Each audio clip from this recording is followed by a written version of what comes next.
jaluk tak gendong Jajeng. Belum. Ayo tak gendong, tak indit, tak boyong ana ing kadewate Jajeng. Wis. Awas.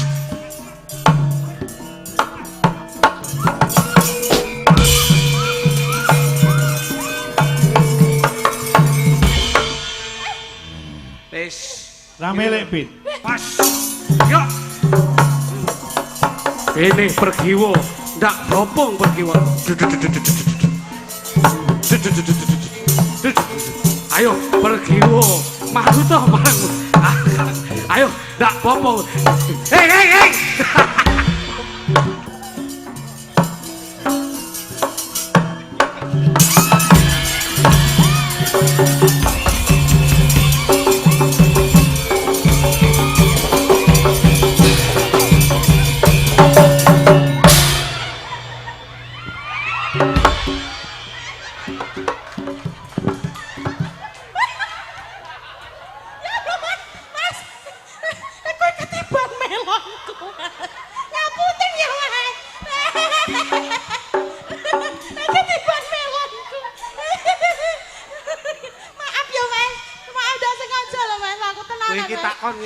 Piye? Lagi iki lho. Ngapa? Kok dimi lagi.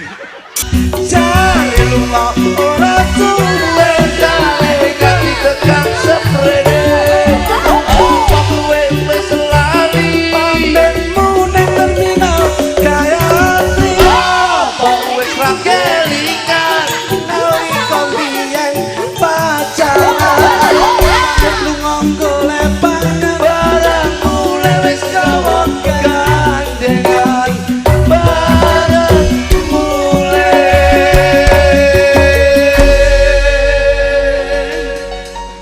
wis ora kelingan. Iya, luar biasa matur sembah nuwun. Satu tembang Terminal Gayatri Meet in Dujo. Monggo. Oh sampun lho Pak. Masyaallah nggih. Matur Ngapunten nggih niki dawuh. jenengan ndak kena macem-macem mergo niki di wilayah saya. Leres-leresipun ngoten. Nanging saderengipun ngaturaken assalamualaikum warahmatullahi wabarakatuh. Waalaikumsalam warahmatullahi. Alhamdulillah wa syukurillah. La quwata wa la quwata illa billah. Mas Minto. Nggih. Dalu niki saged nderekaken panjenengan sampun pinten-pinten putaran. Dalu niki pinanggih malih. Nggih. Sowan wonten dalipun Pak Darmaji, Bu Suliani. Nggih. Ing dalu menika nglenggaken Keng Putra wonten ing Pawiwan Agung. Wonten ing pahargan menika andum katresnan anggenipun bebrayan insyaallah tumuju wonten ing bebrayan ingkang sakinah mawaddah warahmah tinampi ridho lan hidayah pinanggih barokah. Amin. Dongane wong melek wengi bengi iki akeh diijabah dening Gusti Allah taala. Ternyata piyai ngriki nderek Bragung Mas nggih. Sumbragung nggih. Alhamdulillah piyayinipun leh semanak grapyak Mas Minto. Dalu niki mengeti Keng Putra anggenipun lenggah wonten ing Bali Wisma Agung. Nyuwun pangapunten Mas Minto. Nggih. Saben-saben wonten pahargyan lak mesti mantenan mboten mantenan bersih desa. Yen ora bersih desa sunatan, luput saka sunatan syukuran. Kula nek syukuran sunatan bersih desa kula sik gelem urun donga, urun rerembug ingkang positif. Ning dalu niki kok kula ken urun rembug pangapunten saestu. Kula nek dalu niki anggenipun Mas Heru kalian Mbak Akvina, anggenipun bebrayan pangapunten kula mboten saged tutur-tutur. Sami, jenengan kalih kula profesinya sama, statusnya sama. Dalu niki kula nggih mboten patek wani nuturi temanten. Lah niku Mas Minto. Niki dipasrahke kalau dulur mulanang Mas Didi. Nggih, kersanipun Mas kula klutuke mawon. Soalipun kula niku ajeng tutur-tutur manten wedi. Wong kula dhewe butuh dituturi to Mas. Nadalah. Dadi kula niku pasrah bongkoan kalih Mas kula sing lagi niki lebih positif pikiranipun. Ngoten. Kersanipun nggih tanggung jawabe Mas Jo Kluthuk. Wis ben Mas Jo Kluthuk mawon sing tutur-tutur kula tak meneng mawon. Padha kalih kula nggih ajeng meneng niki mengke. Ngoten lho. Wis saiki masa bodho sampean Mas. Masa bodho sampean kepiye apike Mas Heru karo Mbak Akvina iki kepiye? Ngono. Aku tak ora melu tutur-tutur, ngomongi aku wedi kok Aku ki dina iki butuh dituturi. Iya. Ngono. Jadi gempil kamardikan, Mas Tutuk nuturi temanten, awake dhewe gempil utawa melu kaya ngapa mirengke tuture. Sampeyan tak hormati sebagai wong sepuh. Disesep supaya ben sapuh kepiye pikirane sampeyan. Saya pancen ya, merasa nuturi mergo keluargamu dhewe ya sik. Ora kok murat-marit jer aku bocah enom wis sepuh saka pantene kok. Tapi awakmu ki termasuk introspeksi. Nggih. Ngono lho. Wong iki kudu sadar diri sing kepiye anggone. Iso nuturi wong ning harus introspeksi diri sendiri. Mawas diri. Iso ngajari ning kudu iso nglakoni. Apik. Wong awakmu nuturi manten kan ya ora mungkin. Nggih. Wong awakmu dhewe ya sik gejolak rumah tangga sik murat-marit gitu. Ya butuh sampean sing. Ning ya sok nulari. Betul. Sing langsung nuturi neng buri.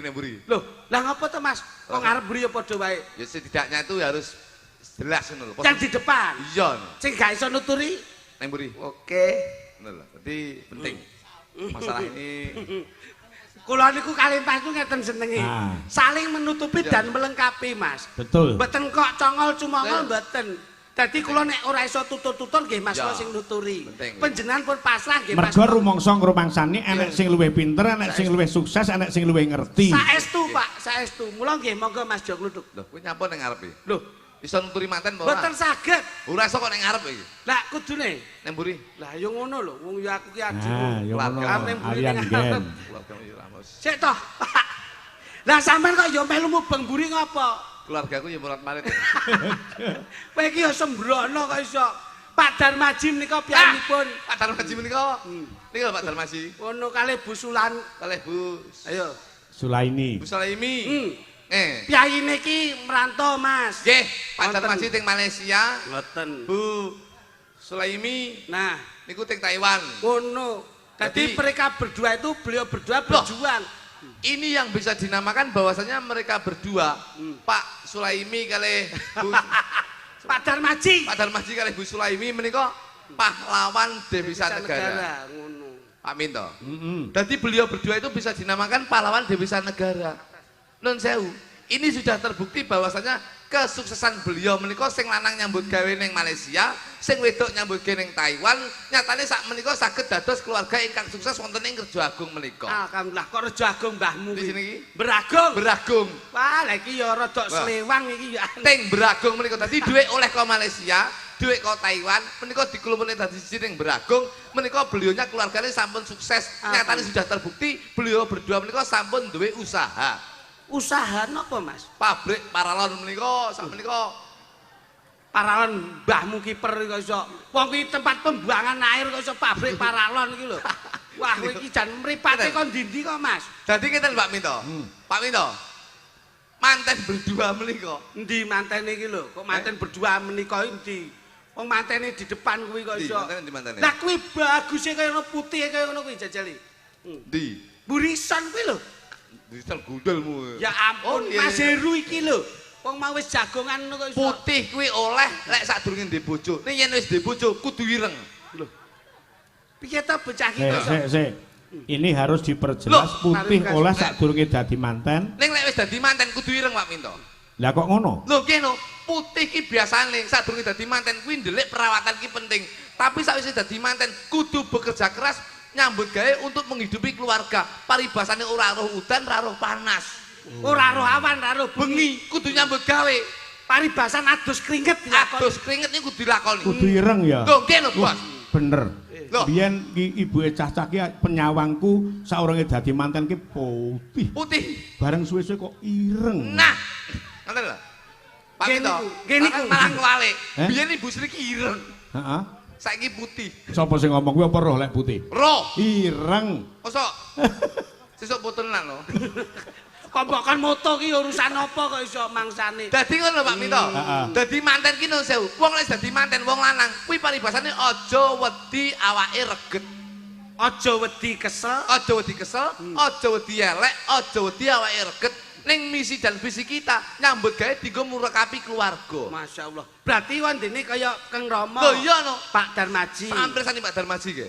Pak Darmaji hampir sani ge. Nika lho piyayine senden ning mburi. Lah yo kae lho beliau. Piyayine gede dhuwur. Gede dhuwur bringo sing kandel paribasan kaya wayang menika Gatot Kaca. Heeh. Pak Darmaji. Lho iya. Pindha Raden Anam Gatot Gatot Kaca. Ngambadir Gantara. Ngagem caping Basunanda. Kudan rakudanan panas ra kepanasan. sebabe Mergo ngiyup ning omah. Dadi kok ngiyup ning omah iki lho kok. nyambut gawe ning proyek. Gitu. Gitu, Pak Darmaji gitu. Pak Darmaji lho. Biyen Pak Darmaji ki putih. Pak Darmaji. Lho.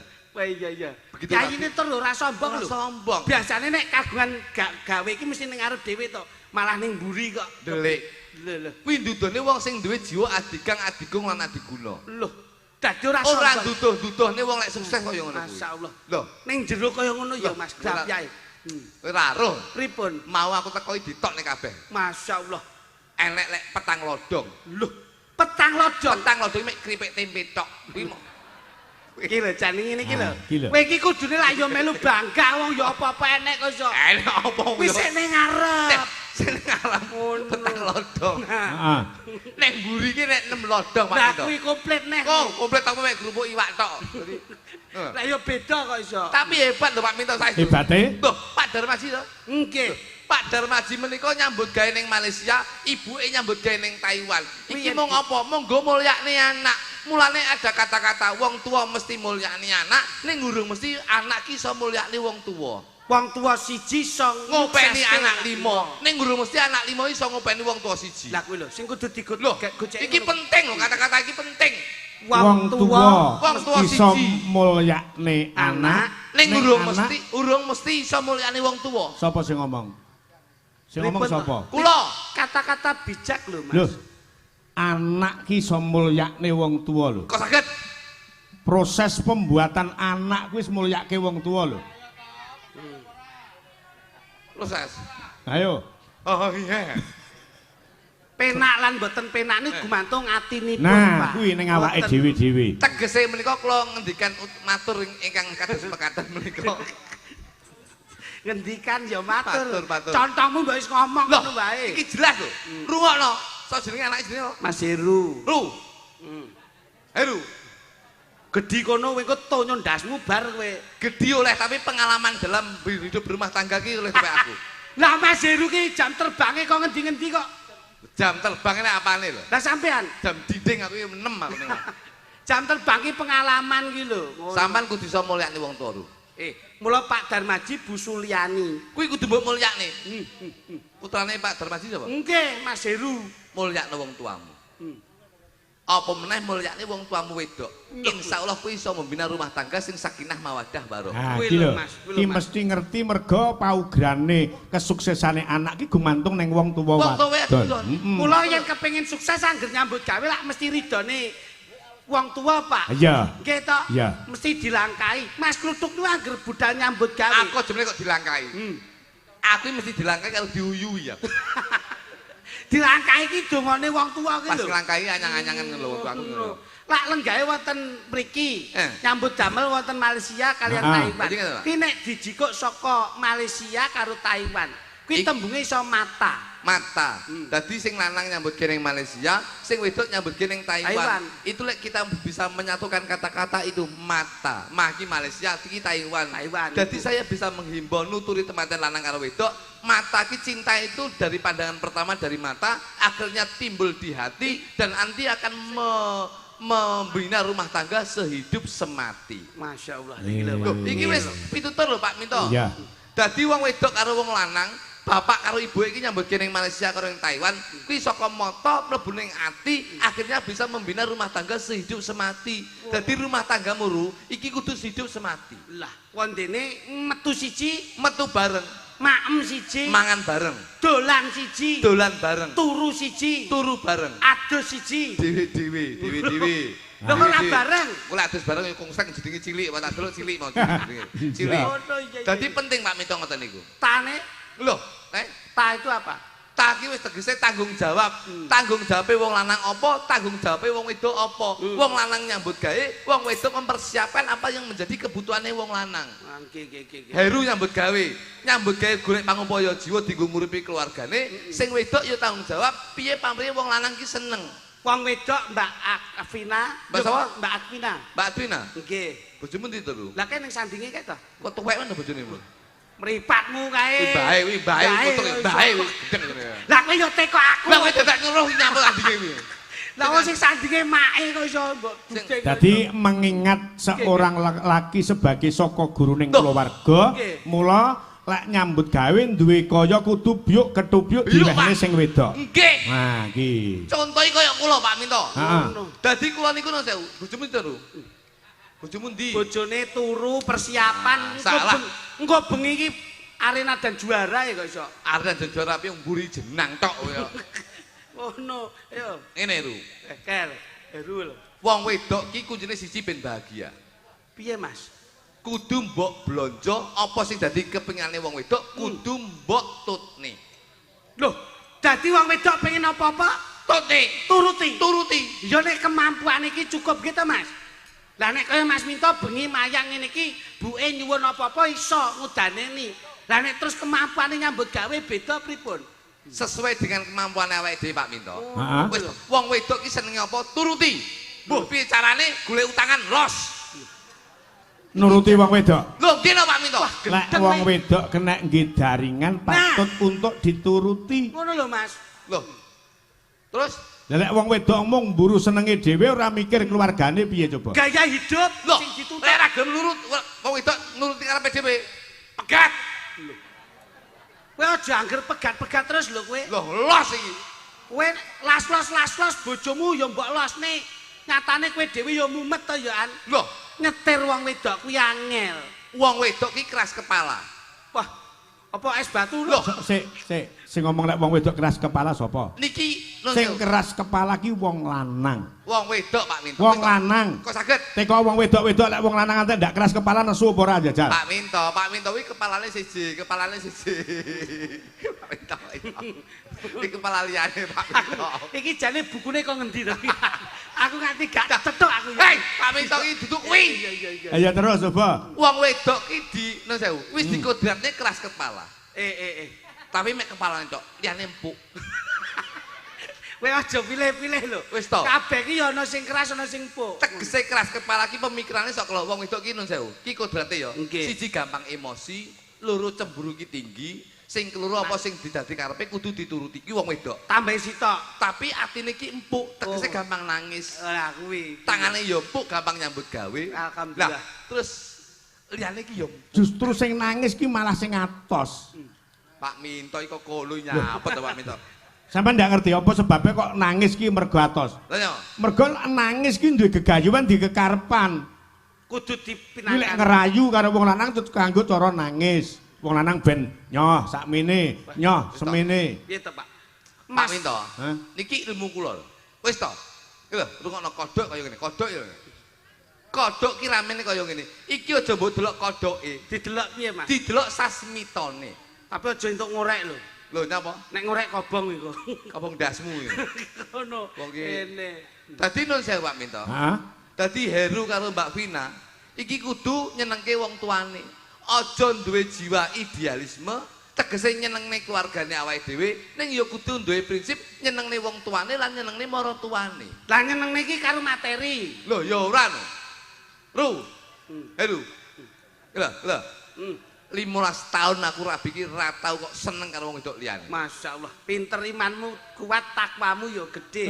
Loh, kok takwamu gede aku dipantau terus kok aku wis. Ya dipantau ora ki ndelok ngono lho. Kunci keluarga ben harmonis Pak Minto. Heeh. Lho, Deloken sik iki situasine. kuncine sisi Ru. Heru. Sisi delon. Pokoke awakmu ki aja omong-omongan karo bojomu. Lho. Piye to kowe iki? Sik. Kunci keharmonisan keluarga Aja omongan karo wong wedok. lek dianggap satru. Loh, satu lah masalah. Yang penting untuk menuju rumah tangga yang harmonis. Di kalangan masyarakat terus ndak oleh omong karo bojo, terus nganggo sasmita piye lek jelas diarani wong padu. ndak rukun. Piyayi sakmene mbane iki duwe bojo kuwi nun sewu lho. Wong mantu ki goleke teman turu anake lho. Mas Heru maune ijen, njur saiki kagungan garwa ki karepe ben enek kanca komunikasi. Engko lek omong-omongan ki wong wedok sekolah dijak omongan, kuwi mesti ngundat-ngundat perkara liyane. Wah, kuwi ngawur kowe nek Mas Heru mboten e. Sik ben dijlentrehke kok kudu ndak omong-omongan neng-nengan ki piye? Kula mbiyen iki membina rumah tangga ki 2 tahun, ki kerep omong-omongan, ki malah kerep geger. Loh, tapi setelah aku goleki apa terus menjadi kunci gegerku karo bojoku, ternyata komunikasi. Omong-omongan. Tapi setelah aku ra omong-omongan, ki malah harmonis sampai saya. Aman. Malah iya. aman, Pak Mito. Pancen sing apik iki pancen yo meneng-menengan. Oh iya, terus. Dadi lek enek apa-apa kuwi gawe metode yang lainnya. Bahasa. Contone, njaluk apa-apa ya digambar. Loh. Heru iki mau pengen apa-apa iki? Digambar. Sing gambar sapa? Sing lanang. Sing lanang apa sing wedok? Sing lanang lho. Loh. Pomo Heru pengen lunga, metu no ya biasa no, gambar kunci. Loh. Berarti Mas Heru arepe lunga njaluk kunci sepeda motor. Mbak Pina ngerti? Ngerti no. Loh, bojoku mbiyen ya ngono ngerti. Ya mbok gambar tak gambar ngono. Masyaallah. Pamane Mas Heru nyuwun pamane. Makan yo gambar piring karo sendok. Mbak Pina ngerti. Langsung bojoku paham yen aku ki njaluk mangan. Loh. Njaluk mimi tak gambar gelas. Loh. Ngerti ngono. Paham lho bojoku. Njaluk wedang susu no. Wis tak gambar gelas terus kene andinge bunder-bunder nik ngono. Ngapa kok bunter-bunter ning? Ngapa tak jare susu. Sik. Terus umpama sampean arep njaluk adus piye? Adus tak gambar siduk Pak Minto. Mesti bojoku langsung sprundul njuk anduk. Oh. Ngoten niku kula. Ha nek kangen hubungan. Nah. Terus pengen kumpul ngene iki, malam pertama kowe mbiyen piye jake? Lek pengen mangan, kuwi tak gambar piring karo sendok. Ngerti ya? Paham bojoku. Lah nek mimi gelas. Lah nek terus kangen pengen kumpul. Mesti adus ya. Kuwi tak gambar siduk, aku mesti arepe adus. Oh. Bojoku paham. Malam Jumat ngene iki? Ya. Sunah Rasul ibadah. Lah ngene iki nek arepe nyambut gawe ya. Aku mesti tak gambar kunci ngono bojoku mesti nyepakne mobil aku. Loh. Ngono. Paham ya? Paham lho. Sing tak takokke ora kuwi lho. Apa? Nek kepengin hubungan suami istri kuwi lho. Lehmu gambar piye? Apa kuwi? Lho. Kok sik teko aku ndak ngerti pitakone adimu iki.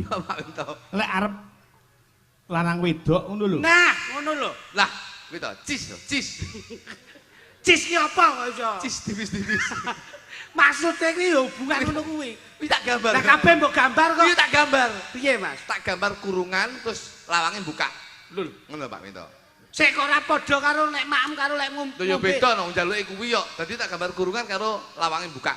Lah nyapa kok ming hubungan lawange buka karo kurungan? Kuwi berarti manuke wayahe mlebu. Ngono lho. Dadi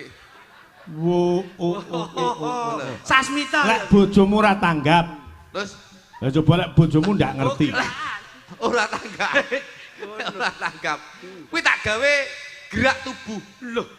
Gerak tubuh piye? Loh, nggih dengan gerak tubuh lho Pak Minto. Terus contone njajal piye? Njaluk apa?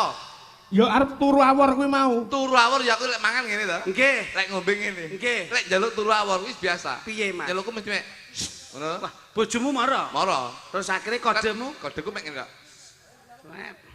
Apa wi? Pak Minto nyapa to? Oh, olahraga. Olahraga. Olahraga nyapa to Pak Minto? Lah ngene lho Pak Minto. Senam to, senam. Oh, ngedukne meteran. Lah alah, kok meteran iki? Mosok meteran gune ning kene. Bar diukur ngene. Wah, cepot celana. Nah, ya kuwi lho, cepot katok. Tanggap. Iki kan ngitik iki kok jelasne nyapa to jare yo.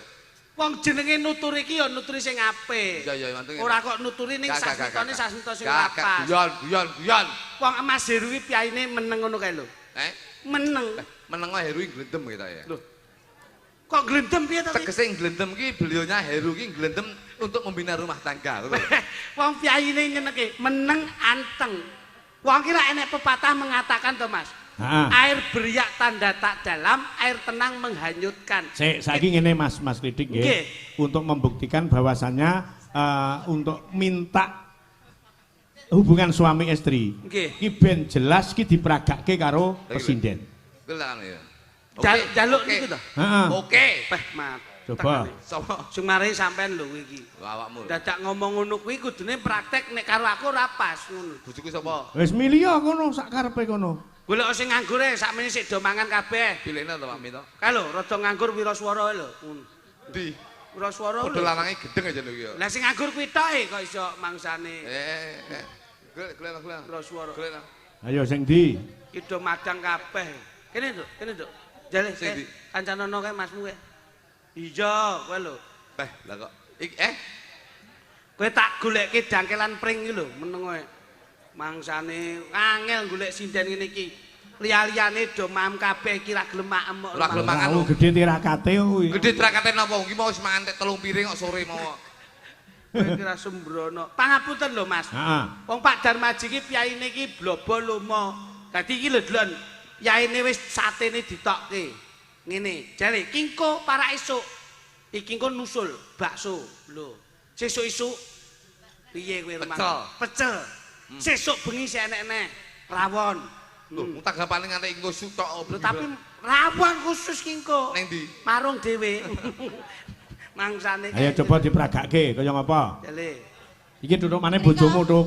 Kae Niki, Pak. Heeh. Iki ketoke ngene mawadah tenan lho. Kowe ora sembrono. Ngono. Jale. Gowedi.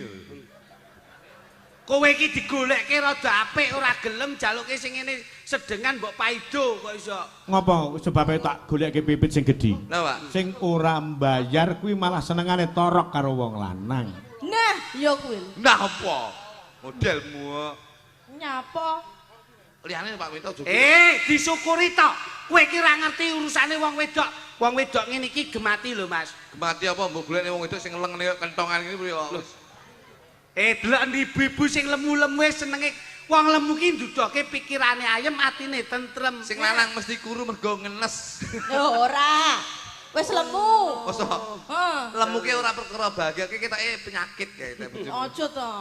Ayo diperagake njajal. Tarinen jajal. Tarinen. Umpama awakmu anu Mas Heru pamane. Iki sapa? Iki Akwina. Oh, bojomu kok ngene Heru. Umpama Mas, ya ampun. Umpama kowe iki Tak jajal. kepet. Masa Afina Bisa bojomu. romantis apa ora? Kowe kok nek kira gelem apa tak golekne buis tukang adang. Nah. Sik ngene Mas, apik-apikan Piye, Pak? le merayu seorang wanita antara Jo Kluthuk Mas Jo Klithik iki apik endi? Sampeyan tak gandengke karo Mbak Punjung coba. Kula sik digolekke Ya iya, coba. Peh barokah melu wayang ben bengi digandengne terus lho. Ning ra entuk go mulih to Pak ya? Entuk. Ora entuk. Entuk lek pengen geger neh kowe. Ini. Mosok sik kurang ya kowe iki. Mbok ya Mas iki ngene ono lho. Lah, Cangkeme Iki. ora Mas yak-yakan. iki lho. Nyambut gawe kok go mulih. Pak Minto, heeh. klinik karo iki lho. Ya. Nggih. Aduh, lah oleh kode ijo. Cilik tapi lincah. Lho iya no. Oleh kok kode bangkak iki.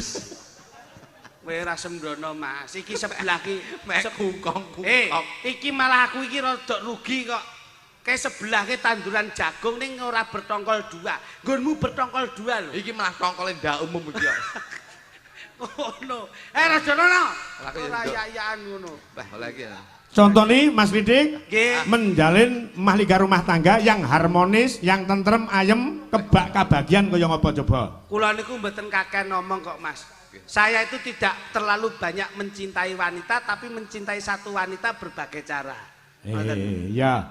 Begitu ya Mas. Yo. Ngapusi. Satu wanita ya Mas. Iya. Iya. Ayo kene. Dok anu tak Nggih. Tak gendong neh.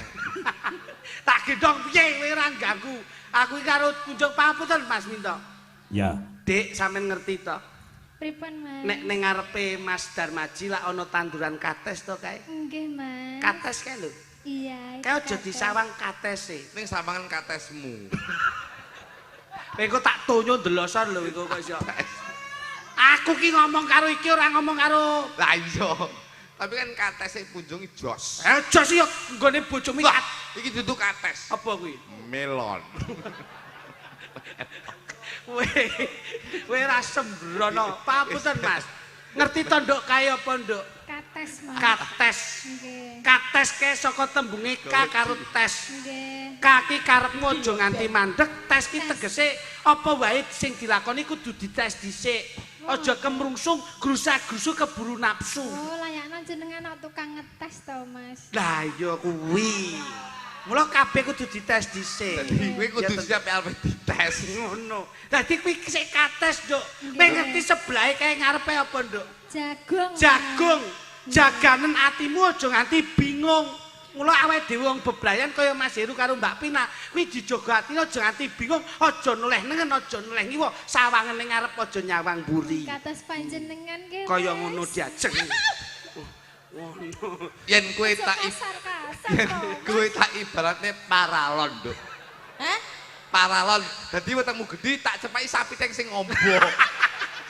Ya ta, mesti elek kowe ra. Lah bojomu kok pokoke sapi keng. Paralon kuwi saka arti paki paringono tresnamu lan tresnaku tetep nyawiji. Ra ki tegese ra ana wanita sing tak tresnani kejaba mung kowe. Lon ki lon. Kowe ben-bengi mesti tak keloni. Lon ki alon-alon. Dadi aja kemrungsung tetep alon-alon membina rumah tangga ya, Nduk ya. Oh, ngono ya, Mas. Ya, pegawé wedine. Mas, Demen palaku ngono ya. Aku Palaku. Demen palaku. Lah mau lho, tok rayu mau demen aku. iki jane wong wedok wong manol iki anget. Lah aku demen kok. Ya demen tapi aja nginang ngene kaya. Lah wong sing wedok agresif karo ora. bojone kan. Bojo ya Mas Minto. Jarene kan Heeh. agresif. Bojo ya bojo tapi gerakmu iki aja kaya ngono iki kaya bar ngombe jamu galen ngosek kowe iki. Piye ngene? Nah ngono lho. Mingkup. Alah kon tetep kempit nyapa to jane kok. Nyapa? Lah piye? Nah biasa ngono lho. Kowe ra iso mingkup wong pupune gegeden kok iso. Mbok kon mingkup ya Dik ya. Niki lho Mas Minto. Heeh. Bocah niku sing klasik niku nggih ngeten niki. Klasik niki. Klasik kaya motor ae. Loh, kepiye to sam wong ki luwih becik. Klasik bojomu lek bojoku iki herek. Lho, Kok erek kepiye to? kenalpane kudu Hei, blong. bojo kuwi alus badhe dahar napa Mas Joklitik menika sampun cemawis badhe ngersakaken sirah monggo. Alus bojoku. Penake bojo ngeten iki lho Pak Minto. Heeh. Sing rada kasar. Ngapa? Kowe golek alus lek pas mangan. Kon nyontoni iki kasare bojone Loh, coba. bojo kula iki kasar. Kowe lek mbok golek bojo alus nun sewu. Kowe lek pas ning Surabaya ning kota besar nyabrang malah bahaya. Penak bojo sing kasar ngene iki. Piye? Loh, ayo Mas kalau dalane sepi kiwa tengen sepi. Ayo kita nyabrang, nih. Penak. Bojo halus, ayo bahaya. Piye? Kaya ngapa? Tengen lho, enek pikem. Aduh. Lho, mlaku klunu urung teko nggon tabrak pikep bongko kowe. Ya ta, nek ra seneng karo dulur ngeten iki. Iya, Pak. Lho nek sok lairne Nyawa. alus bojoku timbang bojomu. Lah ya, Mo. Lah iki iso nek umpama nuntun putune, ayo nduk istighfar, nduk nyebut asmaning Gusti. Kuwi lho, sirahe jabang bayi wis ketok tungul-tungul, nampil napas, ngunjal ambekan. Kuwi lho nduk alus metu punang jabang bayi gangsar. Kasar. Hei, yo nek bojomu kasar piye? Ndang mekokok, ngono piye kowe? Aku lho wis molo-molo kuwi lho. Ayo Mas. Mbok golek pas kuwi Pak Minto. Jajal pas tanggamu kobongan. Piye? Loh, lha lek penak bojoku. Kalau omahe Pak Minto kobongan, ayo kita golek banyu. Ndang disiram grujuk yang mampet. Kena bojomu lho. Piye, Mas? Loh. Apa kayak kedul. Ora enak ya. Urung teko nggon omahe entek. Wis ra gagas. Mas pelokmu, Mas. Pelok, Mas. Sekarang ini ya. Mas, Dalem. ketika kamu memegang tanganku, apakah ada yang marah, Mas? Yen nesuwi sarana kanggo nduduhke rasa tresna. Mekaten. Yo, apa wae sing tak lakoni ora ana siku dendaning Jawa to. Kabeh wis ditata. Sekarang sudah tidak marah-marah ya, Mas? Ora ana. Mergo wis kena lantai kelapson. Wah.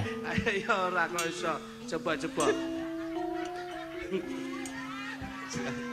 Kekarane wong akrambi Romantis. tutup benda tutup rupa. Kowe ngerti iki sing ditabuh jenenge apa, Nduk?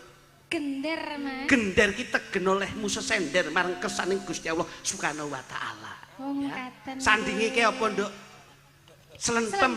Slentem kuwi saka tembung kowe yen dadi bojoku aja slincok ing tembung. Yen tresno ya tresno, yen ora ya ora. Kula tresno saestu. Saman roh sing gandul-gandul ke jenenge apa, Nduk? Gong. Ketoke kayak modelnya kayak modelmu Cahayu tadi. Alah. Gede. Ayo padha wae. Gedeng. Gede tapi enek mentol cilik nang tengah. Amung ati pawi tane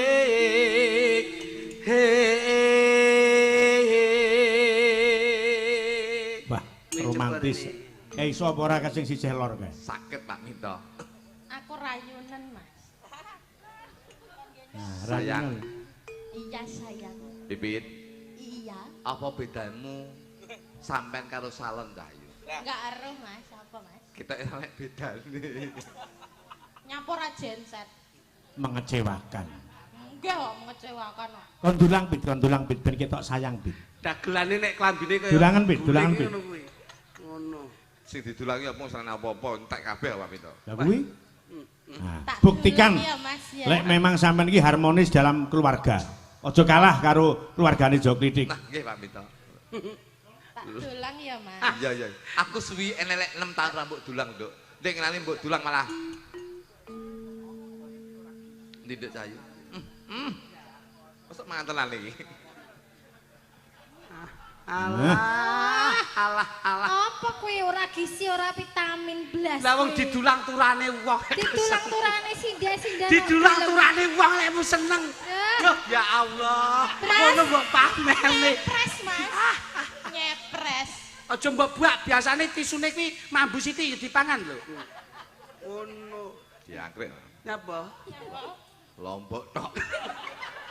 Lah wong setiae ngono kuwi ae. Ngombe ya, Mas. Aja kaget. Ngombe ya, Mas. Mimi, ya. mimi. Mimi. Mas. Mimi, anu aja kuwi to, Pit nyapa. Sing ndi? Lah langsung nang ngene kemasane kuwi. Mimi ya, Mas. Alon-alon ya, Mas. Nek Mimi ya, Mas ya. Nyapa to sing iki? Lah sing ndi?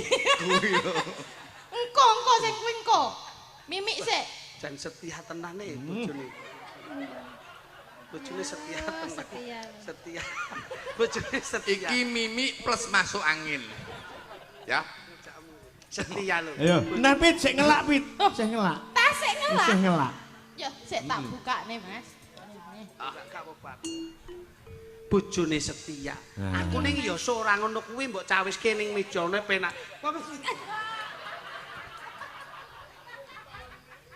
Sekali-sekali rap karo tekpon kakak. Aku gak mangan ning raiku pedes. Jakre. Iki jane banyolan opo nek. Iki dulangi Lombok tok. Lah wong iki ngajak raiku ben wedangan. Kowe yo ngono mbok dulang mie paling pedes. Mbok Gak wae ngerti banyu. lah nek lomboke lho, Mas. Ora ngerti apa? Umus diomongi Lombok tok wit ngono. Ayo ditutuke Mas Ludung. Suamiku. Luput. Sik. Suamiku sedang anu lho. Matengane komoto barang. Mas kok mesakne ngono. Kowe bar mangan pedes ya iso mbok semprotke ning kancane iki lho. Oh, alah. Wis ora melu mangan mine. Mine bojomu enak ra? Loh, Mine bojomu enak. karek telu. Rontok apa piye? Mas. Kok eruh? Ora kok rontok ning dingengei. Luput pisan kena pisan. Suarane jan arum serak-serak klomoh. Yen gampang luwe gampang. Nah, untuk mepet dirangkul. Ndak cakep ngono. Jan kaya Mas Ludung, Dalem Pak Minto. arep ngawinke kebon yang endi? Niki bisa dikawinke kok suntik. Mas aku gendong, Mas. Gendong. Lah nek perkara kuwi aku engko sik. Nek kowe gandeng tak turuti rene. Kowe pengen gendong to? Gendong. Gendong sisih ngarep apa mburi, kiwa apa tengen? Sisi ngarep madem buri.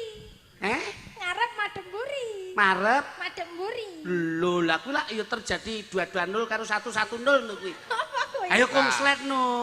Sampan yo ngono. Iya. Bahaya. Nyapa? Kok akhirnya dipoto malah kaya ketek mangan kates.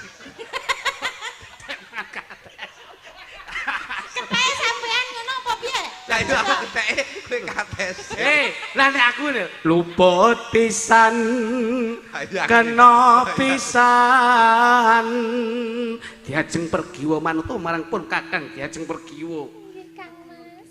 Yen menawa katresnanku mung kowe ra ana liya diajeng pergiwa. Aku nyuwun pangku. Apa kowe njaluk tak pangku? Kaya ngene, bukti katresnanku pergiwa. Ayo pergiwa. Sugriwa.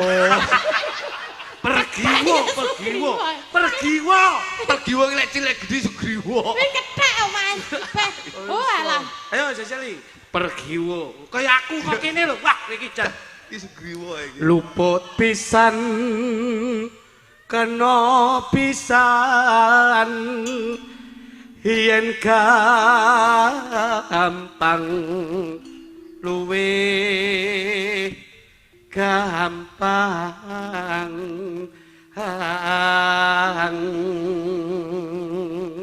diajeng garwanipun kakang diajeng kowe nyuwun apa bakal tak udaneni waton ora nyuwun mudine lintang rembulan ya diajeng Kula nyuwun gendong Kang. kowe njaluk gendong meneh kowe njaluk gendong meneh tak tung kowe njaluk tak gendong diajeng Beluk, ayo tak gendong, tak indit, tak boyong ana ing kadewate diajeng. Us. Awas.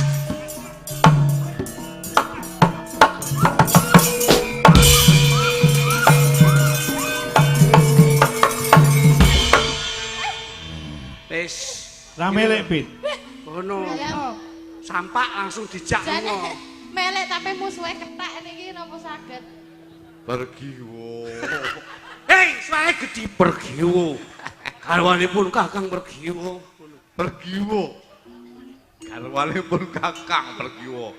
Kowe nyuwun apa Pergiwa ning aja nyuwun lintang mudun lintang lan rembulan diajeng. Pergiwo garwanipun lakang Pergiwo. Kakang.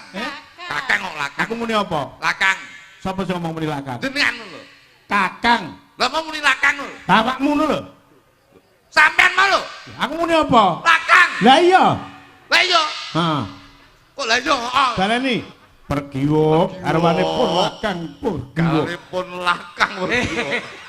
kakang Lah ya kakang pertama aku sisi ning lakang lho. Kowe nyuwun apa Pergiwa?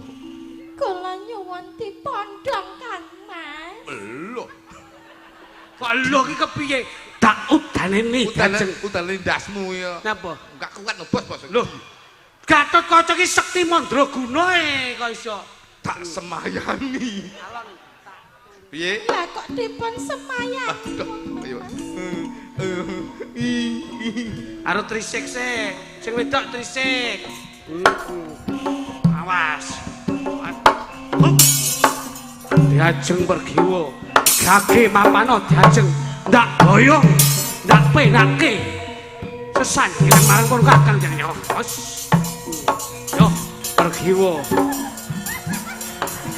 Manut Telatang, turun sendang. Awas. Yo.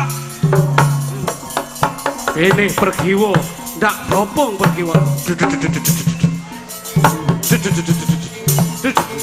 Ayo pergiwa, maju toh marang. Ayo, ndak bopong. Hei. Wah, pembleser. Oleh-oleh nek yak-yakan yo ngono kuwi lho. Syukur. Lah bojone iki ning kene kok gendong bojone kancane. Gatotkaca rusa. Tak contoni. Wah. Pergiwa. Manut to marang pun kakang pergiwa. Bakal ndak kepengake uripmu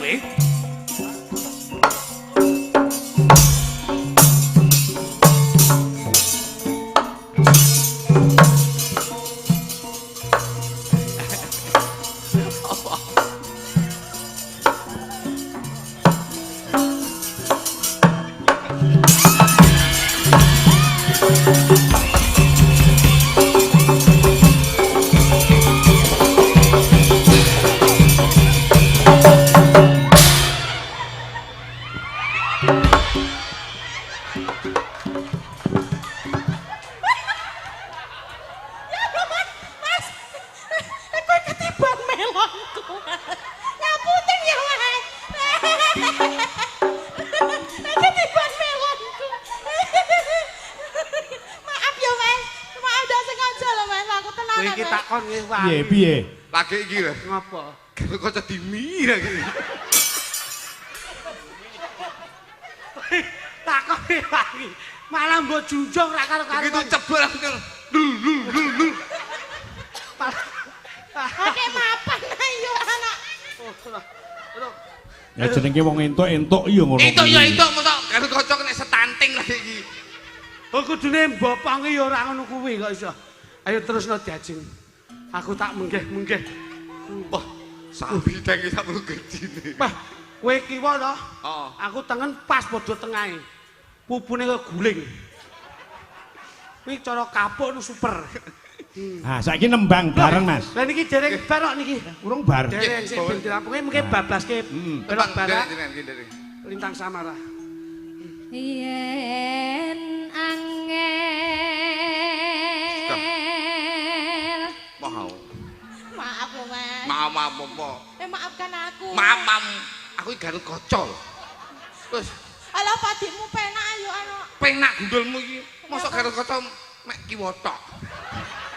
Yo, Kurang Pit, kurang. Pit, Kurang. sing tengen wehno pisan. Hei, sing tengene sik segelan. Kuwi tulisane SNI. Ngono. Angel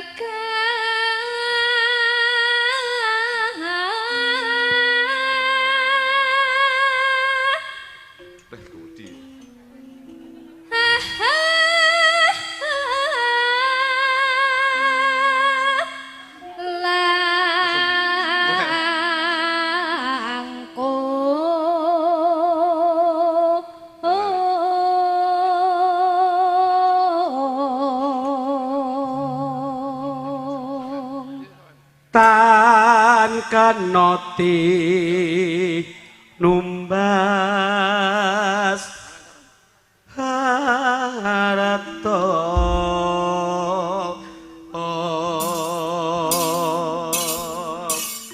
dawah napa Pak Minton nderek panjenengan? Manut larase pelok barang Ya. dadekke lintang asmara. Nah, Ya. Yuk, Yuk, kayak apa?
Langsung bablas, jaipongan Mas Agus.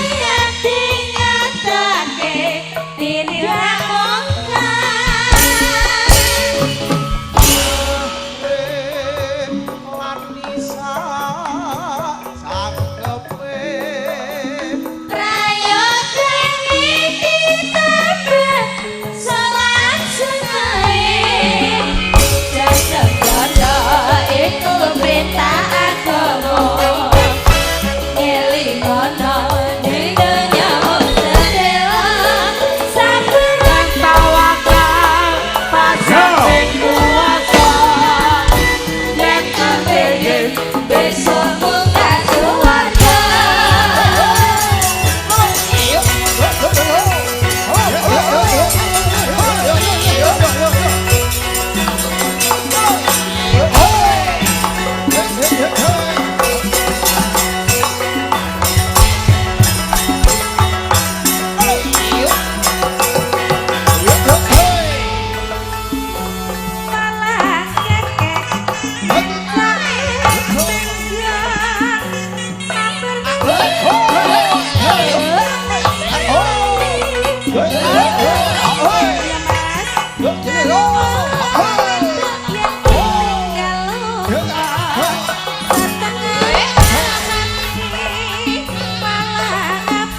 Dari mana yo mas datangnya lima dari sawah turun ke kali. Dari mana yo mas datangnya cinta dari mata turun ke hati. Tuku botok terus tuku setrika dalang imito udah kaloko hari ini terus tuku panggung pancen bahani itu si denda mbak aku.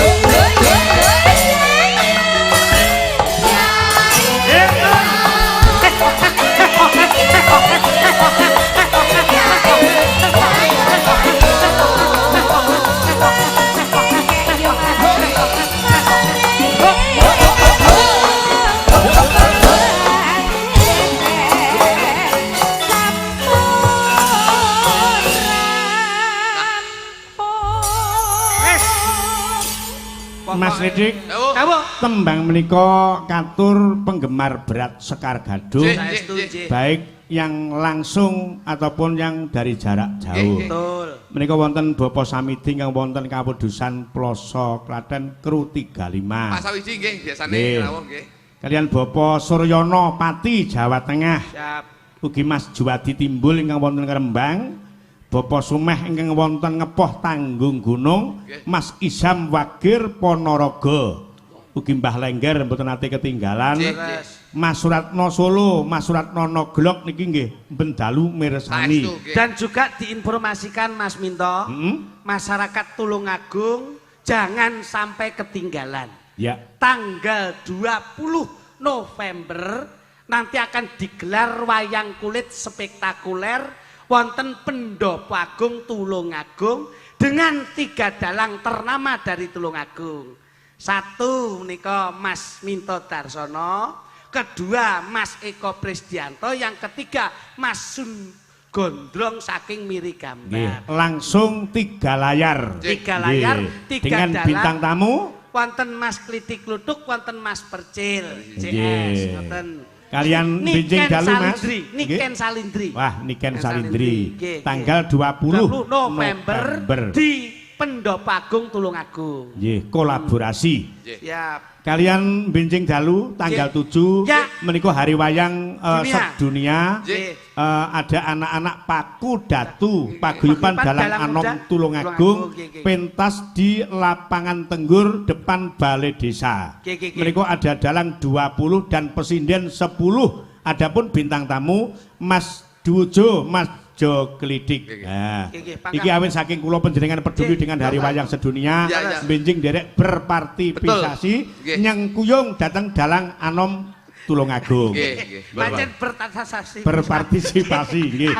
Sakniki awake dhewe niku kadang sok kesel, Mas. Ngomong niku kadang iso mbleset. Iya. Tesih wonten Mas Didik, menika saking Pak Cak Parnopati, Mas Alex Sumbragung, Pak Muidi, Pagu Pare Kediri. Bunda Depok ugi Bu Pakis Rejo. Wah, rawuh niki. Bu Pakis Rejo Bulurah. Oh, rawuh. Rawuh nggih. Iki Mas Ferry saking Kediri, Dudomu Wonogiri, Bapak Kajati ingkang wonten Pakis Rejo. Pakis Rejo niku leh leh seneng wayang kulit lakon hebat. Ngantek senenge karo wayang. Pasuruan melu. Ning kono Mojokerto ya teko, Surabaya niki ya teko. Saking tresnani Bulurah Pakasirjo iki karo wayang lho. Ngantek Rabi Dalang. Ora Rabi Dalang kok sapa meneh. Anu Pak Minto niki salam kula kanggo dulur kula sing Norwegia tapi cinta terhadap budaya. Iki ana Mr. Rune karo Yaladin. Yaladin Dasmu. Mister Yarle. Yalal Waton. Boten. Yarle karo Rune karo Miss Jamie. Niku wong ing mriko. Norwegia tapi seneng ningali jenengan Pak Minto. Jane ajeng ditanggap teng Norwegia ning gandeng jenengan kalih sindene ra iso basa Norwegia ra sida. Nggih. Kali tanggal 8 jengben wonten tetep hari jadi Kabupaten Tulungagung pentas di Bandung Pasar. Bandung. Bintangipun kula kalih Mas. Wah nggih. Mosok pegawai dhewe. Ora ngaos ora. Niku sarengan Gondo Suli nggih wayang kulit Mas Cahyo Kuntadi panjenengan lenggah wonten Bandung campur. Ngaten. Bintang tamu Bandung Cak Cemple kalian Mbak Lucy Brahman. Alhamdulillah nggih. Ya, dilajengake tembangnya. Siap Bos, siap. Kula nyuwun gungan panjenengan. Lagu sing meriah tur pesindene mensupport sebagai penari latar. Anu Pak, ngeten niki lak kula kado untuk Pak Darmaji. Ya. Sinden panjenengan ingkang nembang, Mas Jo ingkang nyepeng drum, lajeng saya pinjam wonten gitar. Nah, pesindenipun ingkang nembang loro apa telu? 5. Oh 5. Nggih no. Ya, coba kaya ngapa? Ki kolaborasi antaripun Sekar Gadung kalian Dujo. Jadi semuanya tampil, Pak. Kula tampil, sinden tampil, musisi tampil, semua sinergi. Tur mayang ning Mae Dewi arep crita apa nguyai segara. Sing penting seneng-seneng. Nggih, saestu, Pak. Ya, iki mengke nganti jam tengah 2. Ngoten. Anu Mas Luduk siap-siap dulu. Ini aku tak ngambil kanca-kanca. Ya, pesindene papat ngadep tembangnya apa, Mas? Tembangipun damel selendang biru, Pak. Wah, selendang biru. Nah itu. Tak kaget aku, tak pikir kok kedap terus aku nyawang selendang biru. Tak pikir lek kuwi. Ya, Dok, ngadeg kok. Presiden papat.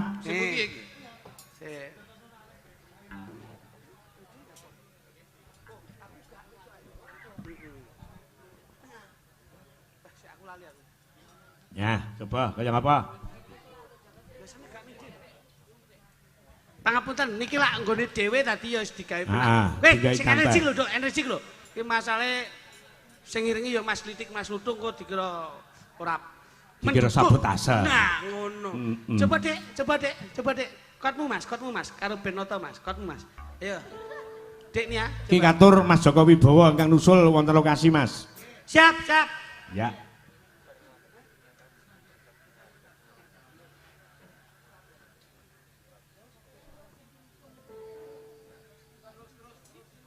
Yalah, wis sing nang ngendi-ngendi iki pokoke bek kene iki. Iki pun aman iki, jos. Iki lho, Mas Heru. Coba dramu dulu, Mas. Wah. Anu to, Bos. Ngarep nek kanca-kanca kok iso. Iki saking iki apa jenenge kaya ngeten apa Mas Lidik niki? Nu kepik. Anak walang, Pak. Kepik iki rada gedhi lek cilik udah kepik iki. Walang, Pak, itu walang. Walang iki. Iki tondo iki lek 2026 iki larise kaya ngene iki. Amin. Amin. Mas Te laris ki ning kono kepik tok. Selendang biru sing paling indah.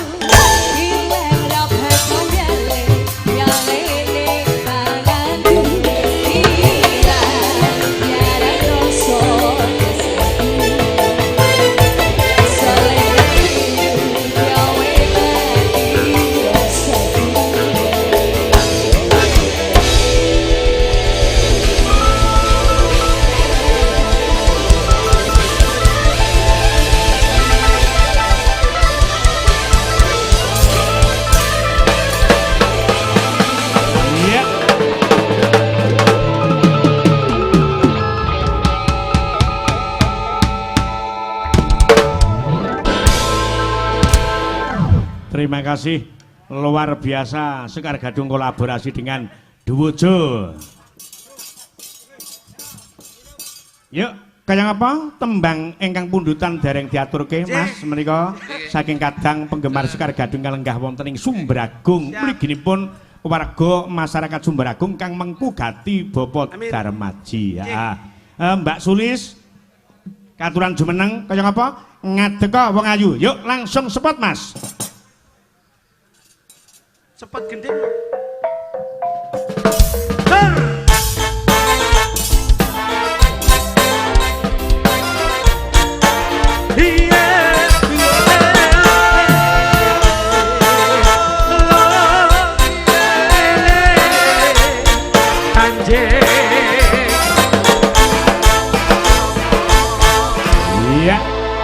Niki ana pundutan tembang lawas Anoman Obong dipun suwun kanthi mawa jangkep sak bawanipun. Nah, kaya ngapa? Kula piyambakan niki, Pak. Kancane sapa siji? Mang sapa Mbak Sulis sing diaturi jumeneng? Mbak Punjung. Ya. Wah, jantenan. Nah, karo Mbak Ani, coba. Nih. Ngadeka, Nduk. Ayo, Sulis. Dalem, Mas. Mas. Asik. Ceritane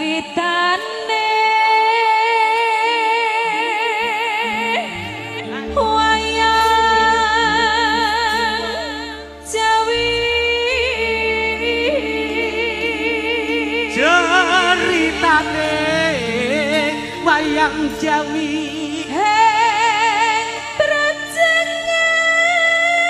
Balik.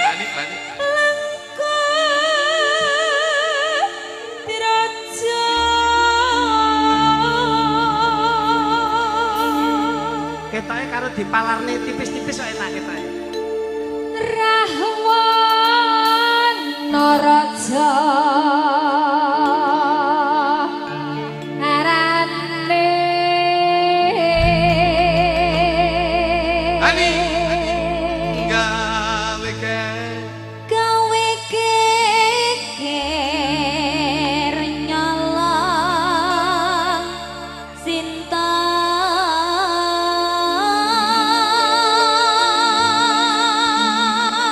Anoman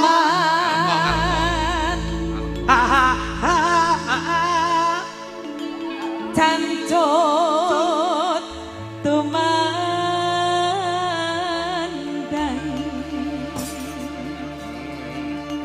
ngalang wis dadi awu kobong gede jroning praja